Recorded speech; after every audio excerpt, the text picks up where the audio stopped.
اعوذ باللہ من الشیطان الرجیم بسم اللہ الرحمن الرحیم۔ نبی کریم صلی اللہ علیہ وآلہ وسلم کا حدیث مبارک ہے، المرء مع من احب۔ قیامت کے دن آدمی اسی کے ساتھ ہوگا جس سے دنیا میں محبت کرتا تھا۔ مولا علی قاری رحمہ اللہ علیہ فرماتے ہیں کہ حدیث کا معنی ہے کہ آدمی اچھے آدمی سے محبت رکھے تو قیامت میں اسی کے ساتھ ہوگا۔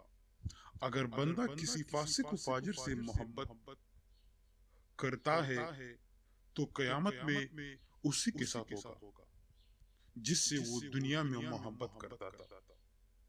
اس کی تائید اس حدیث سے بھی ہوتی ہے جسے نبی کریم صلی اللہ علیہ وسلم کا ایک اور حدیث ہے، المرء علی دین خلیلہ، آدمی اپنے دوست کے مذہب پر ہوتا ہے۔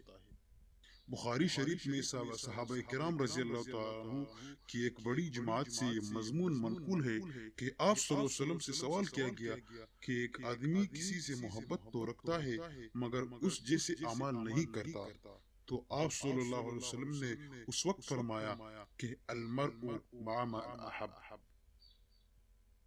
کہ محشر میں ہر شخص اس کے ساتھ ہوگا جس سے وہ دنیا میں محبت رکھتا تھا، جس سے وہ دنیا میں محبت کرتا تھا۔ حضرت انس رضی اللہ تعالیٰ عنہ فرماتے ہیں کہ صحابہ کرام رضی اللہ تعالیٰ عنہ کو دنیا میں کسی چیز سے اتنی خوشی نہیں ہوتی تھی جتنی اس حدیث کو سننے کے بعد ہوئی۔ کون سی حدیث؟ وہی حدیث کہ قیامت کے دن آدمی اسی کے ساتھ ہوگا جس سے دنیا میں وہ محبت کرتا تھا۔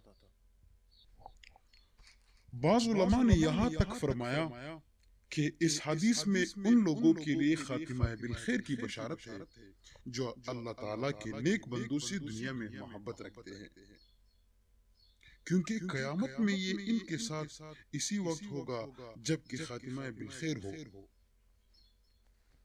حضرت عبداللہ بن مسعود رضی اللہ تعالیٰ عنہ فرماتے ہیں کہ کوئی شخص رکن اور مقام ابراہیم کے درمیان 70 برس بھی عبادت کرے تب بھی اس کا حشر اسی کے ساتھ ہوگا جس سے وہ دنیا میں محبت رکھتا ہے۔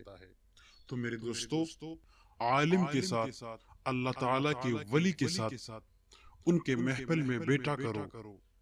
وآخر دعوانا ان الحمدللہ رب العالمین۔